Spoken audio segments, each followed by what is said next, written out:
اب اس میں ایک دو مسئلے ہیں. پہلا مسئلہ تو یہ ہے کہ رسول اللہ صلی اللہ علیہ وسلم عرش پر گئے ہیں یا نہیں. دیکھیے ہم مسلمان ہیں, مسلمان کا کام کیا ہے کہ رسول اللہ صلی اللہ علیہ وسلم سے جو بات ثابت ہو اس کو مانے, جو رسول اللہ صلی اللہ علیہ وسلم سے ثابت نہ ہو وہ ہمارے اوپر لاگو نہیں ہو سکتی. یہ دین ہماری عقل اور رائے کا نام نہیں ہے, یہ دین محمد رسول اللہ صلی اللہ علیہ وسلم نے اپنی وفات سے چند مہینے پہلے اس کی تکمیل کا اعلان کر دیا. اس کے اندر ہم اپنی طرف سے کوئی چیز نہ داخل کر سکتے ہیں نہ نکال سکتے ہیں, الیوم اکملت لکم دینکم واتممت علیکم نعمتی ورضیت لکم الاسلام دینا.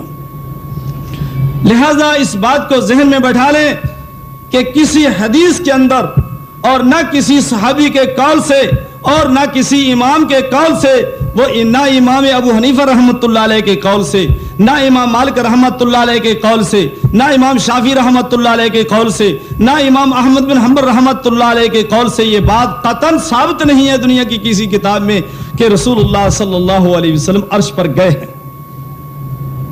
ساتویں آسمان پر جانے کا ذکر حدیثوں کے اندر بالکل وضاحت کے ساتھ موجود ہے. ساتویں آسمان سے اوپر نہیں ہے, جو کچھ باتیں ہوئی ساتویں آسمان پر, عرش پر جانے کا ذکر نہیں ہے.